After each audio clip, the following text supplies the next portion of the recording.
나태함, 순간은 달콤하지만 결과는 비참하다. 요즘 학생들 책상 앞에 자주 붙어있는 문구입니다. 이 선행학습과 조기 교육으로 압박받는 우리 어린이들, 그 결과는 어떨까요? 심리적 탈진 상태, 번아웃 키즈의 탄생입니다. 무엇보다 부모들의 역할이 중요하다는데 송영국 기자가 전문의들의 조언을 들어봤습니다. 초등학교 고학년 시절부터 7년 넘게 우울 증상을 호소해온 여성.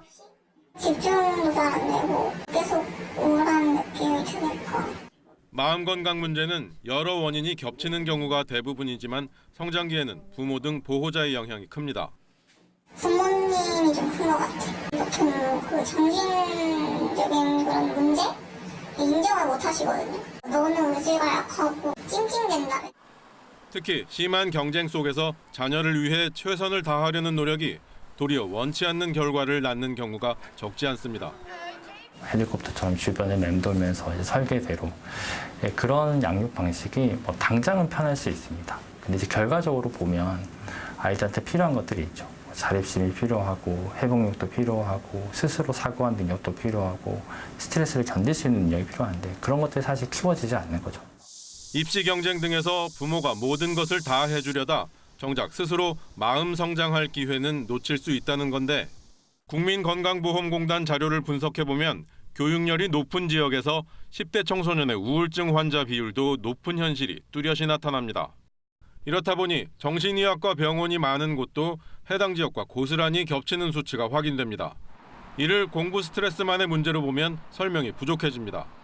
실제로 제가 학생들 상담을 하다 보면은 정말 심한 경우는 부모님에 대해서 정말 입에 담기 어려운 얘기를 하는 친구들도 있었어요. 결국에 더 행복한 삶을 살게 만들어주고 싶은 건데 그 과정에서 불행하다면 이거는 주객이 전도된 거다라는 말씀을 저는 꼭 드려요. 하지만 경쟁에서 앞서는 일이 삶의 최우선순위가 되다 보니 자녀의 정신건강 문제를 당연시하는 기류마저 생겨났습니다. 중학교 들어가서 아이들이 한 2년 정도는 번아웃 기간이 오기 때문에 그거를 고려를 해서 선행을 2년 정도 땡겨서 해야 된다라고 말씀을 하세요.